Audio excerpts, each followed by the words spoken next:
Hey everyone, welcome to today's Explainer. We're jumping right into an absolutely wild ancient story filled with tricks, tears, and a massive family secret.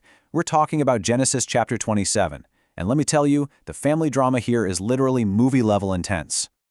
So, here's the burning question framing our entire story today. Who gets the ultimate blessing and who gets left crying in the dust? We're going to find out exactly how a simple bowl of stew and some fuzzy goat skins completely altered the course of history forever. It is all about deception, destiny, and a seriously divided family. All right, part 1, Isaac's big special blessing. Our story kicks off in a dimly lit tent with an old blind father named Isaac. He knows his time is running short in this world, and it's time to pass on something incredibly important. Now, Isaac had twin boys, and honestly, they couldn't have been more different from each other. You've got Esau, who was this rugged, hairy, outdoorsy hunter, and then there's Jacob. He had smooth skin, was super quiet, and kind of just preferred hanging out near the tents.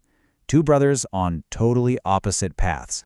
Isaac definitely played favorites, and he absolutely loved the wild game Esau brought home. So he tells his oldest boy, "Make it tasty, then I will bless you as firstborn before I die." He wants Esau to grab his bow, catch some wild game, and cook up one last delicious meal before handing over the ultimate family blessing. But here is where the plot thickens. Part 2, Rebekah's super sneaky plan. Turns out someone was eavesdropping. Their mom, Rebekah, was secretly listening to the whole conversation, and she desperately wanted her younger, quieter son, Jacob, to get that amazing blessing instead. Rebekah didn't waste a single second. She sprang right into action in her kitchen with a super sneaky 4-step master plan. Step 1, Jacob grabs 2 choice goats from the flock.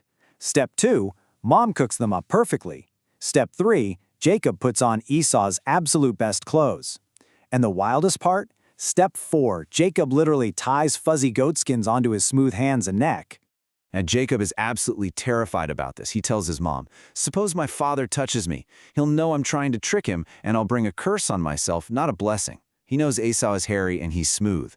But Rebekah, she's completely fearless. She just says, "Let your curse fall on me. Just listen to me and go." Which brings us to part 3, the great goatskin trick. Dressed in his older brother's clothes, rocking those fuzzy goat skins on his arms and neck, Jacob slowly creeps into his blind father's room with that incredibly tasty food. Jacob walks right up and boldly drops a massive lie. He says, "I am Esau, your firstborn." But Isaac is highly suspicious. He asks, "How did you find it so quickly, my son?" Jacob spins another huge lie, claiming God made it happen. But Isaac still isn't buying it. He wants proof. And this is the make-or-break moment. Isaac tells Jacob to come closer so he can touch him. He reaches out, feels those hairy goat skins, and is thoroughly confused. He says, the voice is Jacob's voice, but the hands are Esau's hands. And just like that, the clever disguise actually worked. The touch completely overrides his hearing, and Isaac is totally fooled. So Isaac eats the meal, smells Esau's clothes on Jacob, and proceeds to give him the ultimate blessing. We're talking dew from heaven, the absolute richness of the earth, and an abundance of grain and wine. He declares that nations will bow down to him and even makes Jacob lord over his very own brother. Jacob just secured the absolute jackpot.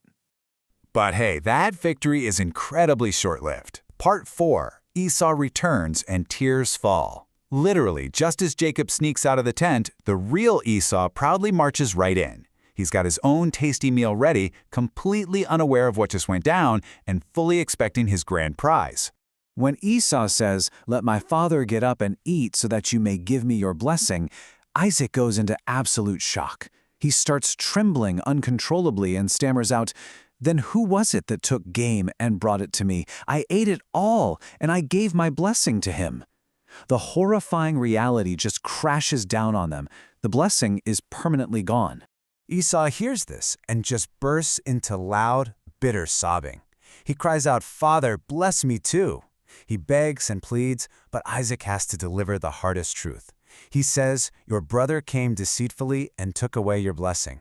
Everything Esau thought was his has just been snatched away in an instant.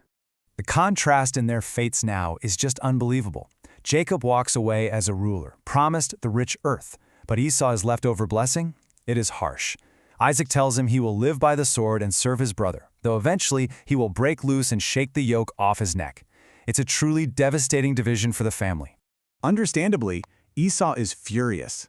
He secretly starts plotting his revenge, basically saying that as soon as their father passes away, he's going to kill Jacob. But Rebekah catches wind of this plot. She frantically warns Jacob to get up and escape far away to her brother Laban in Haran. This stolen blessing completely tore the family apart. Now, before we completely close the book on this story, we are entering part 5, the secret prophecy revealed. We need to introduce some serious food for thought here, because this story goes way deeper than just a tricky younger brother. So a huge question pops up. Before we say Rebekah was just an evil woman who used cruel deceit to favor her younger son for Isaac's blessing, we have to pause. Think about it. How often do we come across people like Rebekah in real life? People making incredibly messy, sneaky choices, and we just assume that's the whole entire story. To truly understand what happened here, we have to unwind the clock. We need to go backward, way before Jacob ever put on those goatskins, all the way back to Genesis chapter 25. Back before the twins were even born. Back when they were literally just babies fighting in Rebekah's womb.